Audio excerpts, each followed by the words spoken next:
Hello viewers, स्वागत है आप सभी के बेस्ट मूवीज फॉर यू पे। आज मैं एक्सप्लेन करूंगा पीपिंग टॉम, जिसका मतलब होता है दूसरों को उनकी इजाजत के बिना देखना, वो भी उस इंसान को पता लगे बिना। ये एक British psychological horror thriller movie है जो रिलीज हुआ था 1960 में। इस मूवी की IMDb रेटिंग है 7.7 आउट ऑफ 10 और रोटेन टोमेटोज पे इसे मिले हैं 96%। तो अब बिना देरी के जल्दी से एक्सप्लेनेशन स्टार्ट करते हैं। मूवी शुरू होता है रात को लंदन की एक स्ट्रीट पे, जहां एक आदमी अपना कैमरे को कोट के अंदर छुपा कर एक प्रोस्टिट्यूट की वीडियो रिकॉर्डिंग करना शुरू करता है। फिर वो उस प्रोस्टिट्यूट के पास जाता है। यहाँ उस आदमी का चेहरा नहीं दिखा जाता। उस प्रोस्टिट्यूट को लगती है कि ये आदमी उसके लिए आई है, तो वो उसे अपने फ्लैट पे ले जाती है। पर जैसे ही दोनों कमरे के अंदर पहुँचता है, वो आदमी उसकी तरफ आगे बढ़ता है, कैमरे से रिकॉर्ड करते करते उसे मारने के लिए, जो कि उस लड़की के चेहरे में दर्द देखकर पता चलता है। फिर वो उसे मार देता है। इसके बाद वो आदमी इस वीडियो रिकॉर्डिंग को अपने घर जाकर देखता है। अगले दिन जब पुलिस उस प्रोस्टिट्यूट की लाश को निकाल रहा होता है और बाहर लोगों का फिर जमा हुआ होता है, तो वो आदमी फिर से वहां आकर कैमरे से वीडियो रिकॉर्ड करने लगता है और यहाँ उसका चेहरा दिखाई जाता है और इस आदमी का नाम होता है मार्क ल्यूइस। मार्क ऐसा दिखाता है जैसे कि वो कोई रिपोर्टर हो। फिर मार्क एक न्यूज एजेंट शॉप जाता है। वहाँ का शॉपकीपर उसे कुछ फीमेल मॉडल्स की फोटोशूट के लिए बुलाता है, क्योंकि उस शॉपकीपर के हिसाब से जिस मैगजीन की कवर पे खूबसूरत लड़कियों की फोटो छपी हुई होती है, लोग उन मैगजीन्स को ज्यादा खरीदते हैं। फिर मार्क शॉप की ऊपर फ्लोर पे जाता है, जहाँ 2 खूबसूरत मॉडल्स होती हैं, जिनका वो फोटोशूट करता है।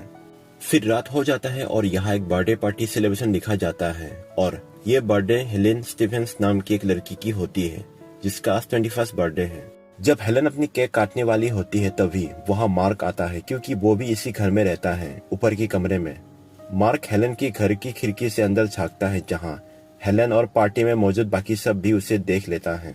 फिर मार्क जब ऊपर अपने कमरे की तरफ जा रहा होता है, तभी हेलेन अपनी रूम से बाहर आती है और उसे अपनी बर्थडे पार्टी पे इनवाइट करती है। पर मार्क काफी शर्मिला टाइप का होता है, तो वो आने से मना करता है और अपने कमरे में चला जाता है। मार्क फिर से अपने कमरे में रिकॉर्ड किया हुआ वीडियोस देखता है प्रोजेक्टर से, जहाँ सारा सेटअप किया हुआ होता है। तभी हेलेन दरवाजे पे नॉक करती है, तो मार्क जल्दी से वीडियो बंद करता है और रील्स को अलमारी में छुपाकर दरवाजा खोलता है। हेलेन मार्क के लिए केक लाई हुई होती है। मार्क उसे अपने कमरे के अंदर आने को देता है। हेलेन मार्क से पूछती है कि वो यहाँ कितने दिनों से रह रहा है, तो वो उसे बताता है कि ये घर उसकी लेट फादर का है और अब इस घर का मालिक वो है। मार्क एजेंट के द्वारा लोगों को अपने घर में रेंट में रूम देता है, इसीलिए किसी को पता नहीं होता है कि मार्क ही इस घर का मालिक है। और क्योंकि मार्क काफी जवान है, तो हेलेन के साथ बाकी सब जो यहाँ इस घर पे रहता है रेंट पे, उन्हें भी ये लगता है कि मार्क भी यहाँ भाड़े पे रहता है। हेलेन की पूछने पर मार्क ये कहता है कि वो एक फिल्म स्टूडियो में काम करता है, फोटोग्राफिक साइट में, और जल्दी वो डायरेक्टर भी बन जाएगा।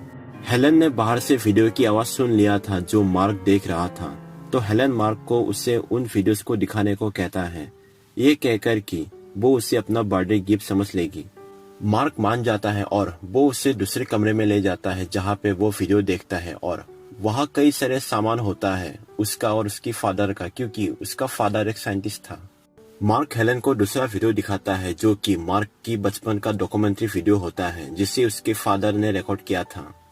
वो वीडियो हेलेन को काफी डिस्टर्बिंग लगती है, क्योंकि वीडियो में जब मार्क छोटा था और रात को जब सो रहा होता है, तो मार्क की फादर मार्क का वीडियो रिकॉर्ड कर रहा होता है और वो भी उसके चेहरे पे एक फ्लैशलाइट देकर, और उसका फादर मार्क के ऊपर एक चिपकली भी रख देता है सोते टाइम, और जब मार्क डर जाता है तो उसे भी रिकॉर्ड किया हुआ होता है, साथ में जब मार्क की माँ मर गया था वो भी। फिर मार्क की डेथ उसकी माँ की मरने के 6 हफ्ते बाद एक दूसरी औरत से शादी कर लेता है, और यहाँ मार्क की डेथ भी वीडियो में आता है, जो कि मार्क को एक कैमरा गिफ्ट करता है, जो आज भी मार्क के कमरे में है। फिर मार्क हेलेन की रिएक्शन रिकॉर्ड करने लगता है कैमरे में, पर हेलेन उसे रोक देती है। हेलेन को काफी अजीब लगती है ये सब देखकर, तो वो मार्क को जल्दी से वीडियो बंद करने को कहती है, पर मार्क अपनी पुरानी यादों में कहीं खो जाता है, तो हेलेन खुद वीडियो को बंद करके उस कमरे से निकल आती है। फिर मार्क भी दूसरे कमरे में चले जाता है। हेलेन मार्क से पूछती है कि उसका फादर किस चीज का साइंटिस्ट था, तो मार्क बताता है कि वो एक बायोलॉजिस्ट था और वो उसकी वीडियो रिकॉर्ड इसीलिए किया करता था क्योंकि वो एक छोटे बच्चे को बड़ा होते हुए देखना चाहता था। मार्क का फादर उसके चेहरे पे लाइट और उसके ऊपर छिपकली इसीलिए रखा था क्योंकि वो ये देखना चाहता था कि इंसान का नर्वस सिस्टम कैसे रिएक्ट करता है डर में। और मार्क के फादर का लिखा हुआ कई सारे किताब अभी भी घर पे होता है, जिसका टाइटल होता है fear and the nervous system. तभी दरवाजे पे नॉक होता है और दरवाजे के बाहर टोनी होता है, जो कि मार्क के घर में ही रहता है रेंट में। वो हेलन को पार्टी में वापस बुलाने के लिए आता है। हेलन फिर अपने पार्टी पे वापस चली जाती है। फिर अगले दिन एक फिल्म स्टूडियो में दिखा जाता है जहां मार्क काम करता है।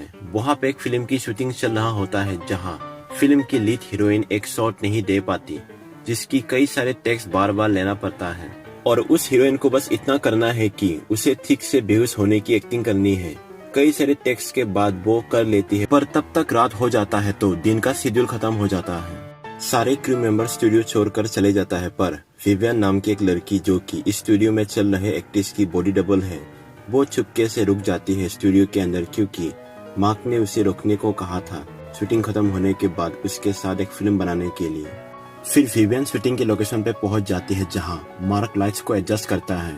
फिर वो नीचे फ्लोर पे एक मार्क बनाता है जहां पे विवियन को खड़े रहना है। फ्लोर पे बनाई हुई उसी निशान के पास मार्क कुछ बक्सा रख देता है और एक बक्से को खोल कर रख देता है। तब तक विवियन अपने टेप रिकॉर्डर लगाकर गाने पे डांस करने लगती है। जब मार्क का सेटअप लगाना पूरा हो जाता है तो मार्क अपना कैमरा निकालता है और वो विवियन को कहता है कि सोचो कि कोई तुम्हें मारने आ रहा है तो तुम कैसे रिएक्ट करोगी। ये कहकर मार्क रिकॉर्डिंग शुरू करता है और वो अपने कैमरे की स्टैंड को विवियन की तरफ करता है। उसमें एक चाकू लगा हुआ होता है। फिर वो धीरे धीरे करके विवियन की तरफ बढ़ता है। यहाँ विवियन को पता चल जाती है कि मार्क उसे मारने वाला है, तो वो पीछे चली जा रही होती है जहाँ उसके चेहरे पे डर होता है और वो उस बक्से में गिर जाती है जिसे मार्क ने खोल कर रखा था उसके लिए। मार्क विवियन को उसी बक्से में बंद करके रख देता है उसे मारने के बाद। रात को हेलन और उसकी अंधी माँ मिसेस स्टीफेंस साथ में बैठी हुई होती है, जहां हेलन ऊपर की तरफ देख रही होती है मार्क के इंतजार में कि वो कब आएगा, और उसकी माँ ड्रिंक ले रही होती है। हेलन की माँ को पता चल जाती है कि हेलन मार्क का इंतजार कर रही है, तो वो कहती है कि मार्क कुछ देर पहले ही घर आया है, उसने मार्क की कदमों की आवाज सुनी थी। मिसेस स्टीफेंस हेलन को पूछती है कि क्या वो मार्क को पसंद करती है, जिसमें हेलन हाँ कहती है, पर उसकी माँ को मार्क बिल्कुल पसंद नहीं है। वो ये कहती है कि उसे ऐसे लोग बिल्कुल पसंद नहीं जो देर रात को घर आता है, वो भी चुपचाप। पर हेलन कहती है कि मार्क बहुत शर्मिला है, इसीलिए वो चुपचाप आता है। फिर हेलन मार्क के कमरे में जाने के लिए अपने माँ से पूछती है क्योंकि उसे मार्क की मदद चाहिए थी अपने कुछ काम में, तो उसकी माँ उसे जाने देती है, मगर 5 मिनट में वापस आने को कहती है। दूसरी तरफ मार्क अपनी वीडियोस की रील को डेवलपमेंट के लिए रखता है टाइमर लगा के, जहां हेलन दरवाजा नॉक करती है और मार्क उसे अंदर आने को कहता है। हेलन मार्क की फादर का लिखा हुआ किताब पढ़ने लगती है, जिसमें मार्क की डेथ, मार्क के ऊपर किए गए एक्सपेरिमेंट और रिसर्च के बारे में लिखा हुआ है। तभी मार्क वहां आता है और उस किताब को वापस रख देता है। फिर मार्क हेलन को एक छोटा सा बर्थडे गिफ्ट देता है, एक खूबसूरत सा बैच। इसके बाद हेलन मार्क को कहती है कि उसे मार्क की मदद चाहिए। हेलन कहती है कि वो एक पब्लिक लाइब्रेरी में काम करती है बच्चों की सेक्शन में, और खाली टाइम पे वो छोटी कहानियां लिखती है बच्चों के लिए और उन्हें पब्लिश भी करती है।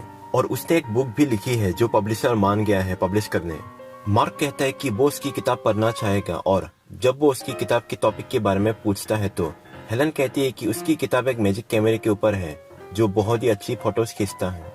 पर क्योंकि उसके पास कोई कैमरा नहीं है, ना ही उसे फोटोग्राफी के बारे में पता है, तो वो मार्क से मदद मांगती है ताकि वो फोटोज मार्क खींच कर दे, क्योंकि बच्चे उन फोटोज को देखना चाहेगा पढ़ते वक्त। तो मार्क कहता है कि वो मदद करेगा, वो भी फ्री में। इससे हेलन काफी खुश हो जाती है। हेलन मार्क से पूछती है कि इसके बारे में वो किस दिन बात कर पाएंगे, तो मार्क कहता है कि कल रात को वो इसके बारे में बात करेगा। फिर हेलन वहां से चली जाती है और मार्क की वीडियो का रील भी बनकर तैयार हो जाता है। दूसरी तरफ थिएटर के अंदर दिखाया जाता है जहां जो फिल्म शूट हो गया उसे फिल्म के कास्ट, डायरेक्टर और प्रोड्यूसर देख रहा होता है। डायरेक्टर को सीन पसंद नहीं आता है और वो इस सीन में कॉमेडी चाहता है और कहता है कि अगले दिन वो लोग फिर से इस सीन को शूट करेंगे। अगले दिन जब शूटिंग होता है तो उस बक्से के साथ एक सीन होता है जिसके अंदर विवान की लाश है। सीन के मुताबिक हीरोइन को वो बक्सा खोलकर देखनी है। मार्क भी अपना कैमरा लेकर शूट करने लगता है उस हीरोइन के चेहरे पे डर को रिकॉर्ड करने के लिए। जैसे ही वो हीरोइन उस बक्से को खोलती है, लाश को देखकर डर के मारे बेहोश हो जाती है।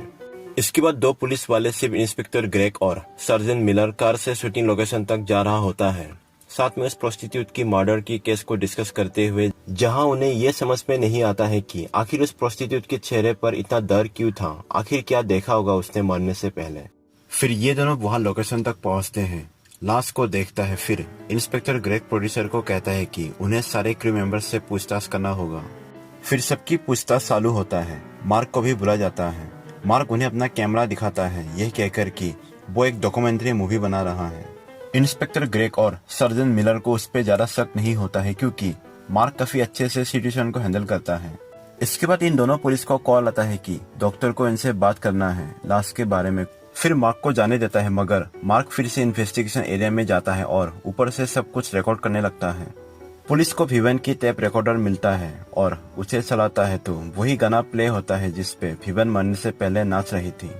तभी मार्क की कोट से कुछ पेन नीचे गिरता है और पुलिस वालों को पेन गिरने की आवाज सुनाई देता है, मगर वहाँ अंधेरा होने की वजह से उन्हें मार्क दिखाई नहीं देता और ना ही वो लोग इसे इतना ज्यादा सीरियसली लेते हैं। फिर मार्क वहाँ से जल्दी निकलता है। दूसरी तरफ हेलन और उसकी माँ को दिखाया जाता है, जहाँ हेलन न्यूज़पेपर पे विवन की फिल्म स्टूडियो पे मर्डर की न्यूज पढ़ रही होती है तो उसकी माँ उससे पूछती है कि मार्क भी तो फिल्म स्टूडियो में काम करता है, क्या वो भी उसी स्टूडियो में काम करता है।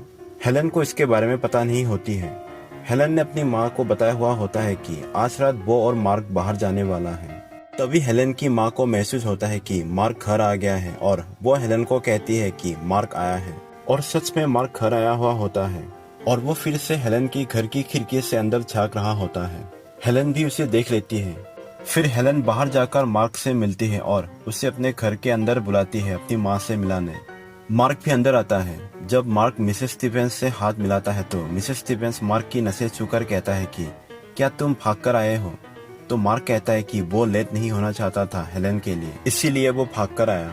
फिर मिसेस स्टीवेंस मार्क को पूछती है कि वो किस फिल्म स्टूडियो में काम करता है। वो विवन के बारे में भी पूछती है कि क्या वो भी उसी स्टूडियो में काम करती थी, पर मार्क उसे झूठ बोलता है कि नहीं। इसके बाद मार्क और हेलन बाहर निकल जाता है, पर जाने से पहले हेलन मार्क को उसके कैमरे को रखने को कहती है क्योंकि मार्क हर वक्त कैमरे को अपने साथ रखता है। हेलन अपनी कमरे में मार्क के कैमरे को लेकर रखने की कोशिश करती है, पर मार्क मना कर देता है, पर बाद में मान जाता है और हेलन मार्क की कैमरा को अपनी अलमारी में रख देती है। इसके बाद ये दोनों बाहर निकल जाता है डिनर और हेलन की काम के बारे में डिस्कस करने के लिए। वापस घर पहुंचकर जब हेलन मार्क की कैमरा को निकालती है मार्क को देने के लिए, तो हेलन कैमरे से मजाक में रिकॉर्ड करने की तरह करता है और कैमरे को अपने चेहरे की तरफ करता है, जहां मार्क उसे रोकता है ये कहकर कि ये कैमरा उसे कभी रिकॉर्ड नहीं करेगा क्योंकि वो जिसे भी इस कैमरे से रिकॉर्ड करता है वो नहीं रहता, या कहे मार्क उसे मार देता है। हेलन कुछ समझ नहीं पाती और जब वो पूछने वाली होती है तभी टोनी अपने कमरे से बाहर आता है बाथरूम जाने के लिए, जिस वजह से इन दोनों को अपने अपने कमरे में जाना पड़ता है। मार्क अपने कमरे में आकर फिर से वीडियो रिकॉर्डिंग चालू करता है देखने के लिए। तभी कुछ आवाज सुनाई देता है। कमरे में अंधेरा था तो मार्क एक फोकस लाइट ऑन करता है तो वहाँ मिसेस स्टीवेंस उसके कमरे में होती है। मिसेस स्टीवेंस मार्क को कहती है कि वो आदमी जो बाथरूम गया था यानी टोनी, उसने उसे ऊपर तक छोड़ा, बाकी उसने खुद से मैनेज किया और दरवाजा लॉक नहीं था तो वो अंदर आ गया। मिसेस स्टीवेंस मार्क को कहती है कि हर रात वो इस कमरे में आती है और उसे ये जानना है कि आखिर रोज रात को मार्क कौन सी फिल्म देखता है जिसके लिए वो एक पल भी रुक नहीं सकता। मार्क इस बात से हैरान था कि मिसेस स्टीवेंस उसके कमरे में रोज रात को कैसे आती है। तो मिसेस स्टीवेंस कहती है कि मार्क के इस कमरे के ठीक नीचे उनकी कमरा है तो उसे सब कुछ एहसास हो जाती है कि ऊपर मार्क के कमरे में क्या हो रहा है। यह पता चलता है कि मिसेस स्टीवेंस की सिक्स सेंस कितनी कमाल की है। फिर मिसेस स्टीवेंस मार्क को वो फिल्म लगाने को कहती है जो वो रोज रात को देखता है। फिर मार्क फिल्म को लगाता है पर स्क्रीन के आगे आकर खड़ा हो जाता है ताकि मिसेस स्टीवेंस को कुछ पता ना चल सके। फिर फिल्म खत्म हो जाता है।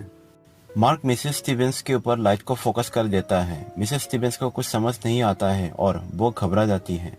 मार्क जल्दी से अपना कैमरा निकालता है और रिकॉर्ड करने लगता है ये कहकर कि वो कुछ फोटोग्राफ लेगा हेलन को दिखाने के लिए, और धीरे धीरे करके वो मिसेस स्टीवेंस की तरफ बढ़ता है कैमरा स्टैंड में लगा हुआ चाकू को निकाल कर। पर मार्क खुद को कंट्रोल करता है और वो उन्हें नहीं मारता है और कैमरा को रख देता है।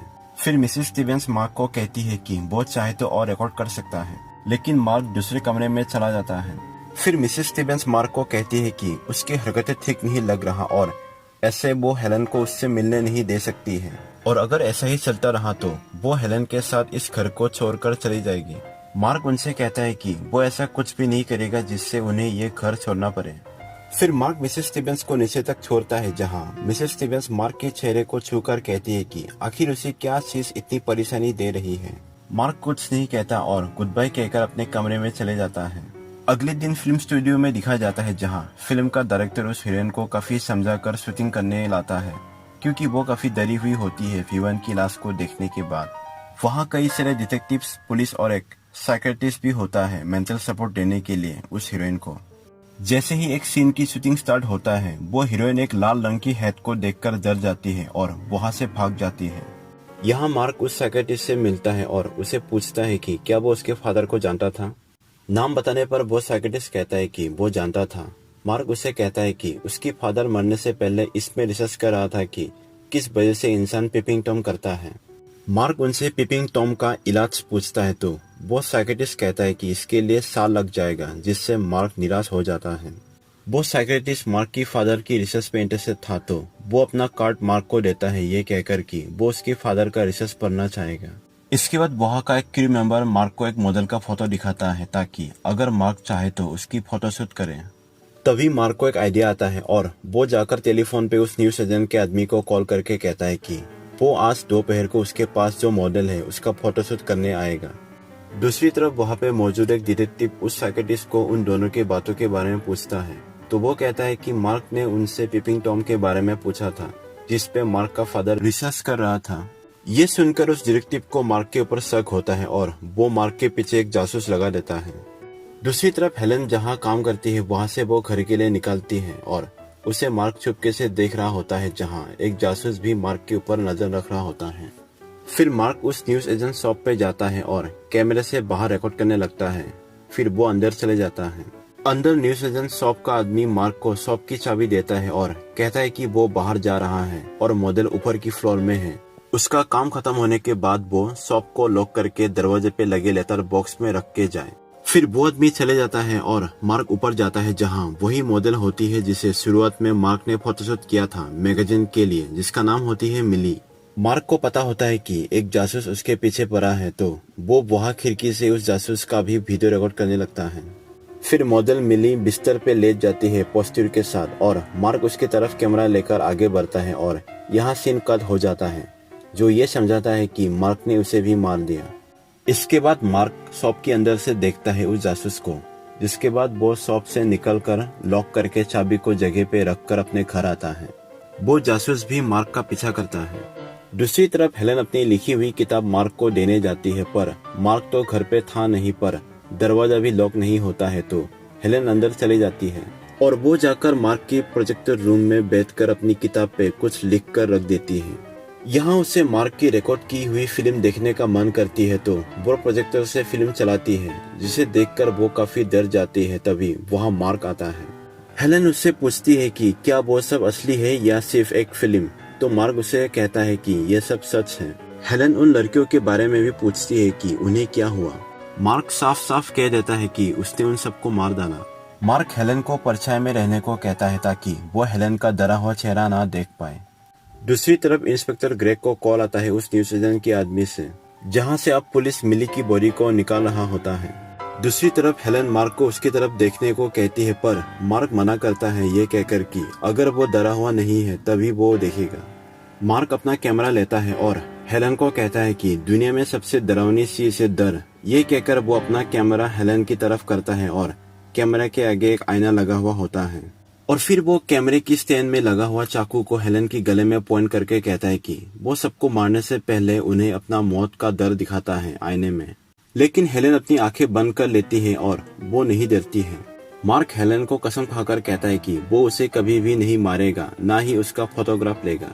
तभी बाहर पुलिस की गाड़ी आता है सायरन बजा के, जहाँ इंस्पेक्टर ग्रेग के साथ और 2 पुलिस वाला आता है और मार्क की घर की तरफ बढ़ता है, जहाँ मार्क खिड़की का कांच तोड़कर उन्हें भी रिकॉर्ड करता है और वो हेलन को कहता है कि वो इस दिन का काफी लंबे समय से इंतजार कर रहा था।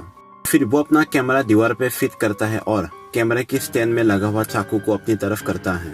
हेलन मार्क को रोकने की कोशिश करती है, मगर मार्क हेलन को हटाकर उन सारे लड़कियों की चिल्लाने की आवाज को चलाता है जिसे उसने मारा था। दीवार पे और भी सारे कैमरास लगा हुआ होता है जिससे वो ऑन करता है और हेलन को कैमरे की तरफ देखकर गुड बाय कहने को कहता है। फिर उन सारे कैमरास में मार्क का फोटो क्लिक होने लगता है और मार्क अपने मेन कैमरे की तरफ बढ़ता है और अपना चेहरा उस आईने में देखकर हेलन को कहता है कि उसे डर लग रहा है। हेलन फिर से उसे रोकने आती है और वो फिर से हेलन को साइड में गिराकर अपने आप को स्टेप कर लेता है, उसी तरह से जैसे उसने बाकी सबको मारा था। और मार्क मारा जाता है। इसी तरह से उसका डॉक्यूमेंट्री फिल्म भी पूरा हो जाता है।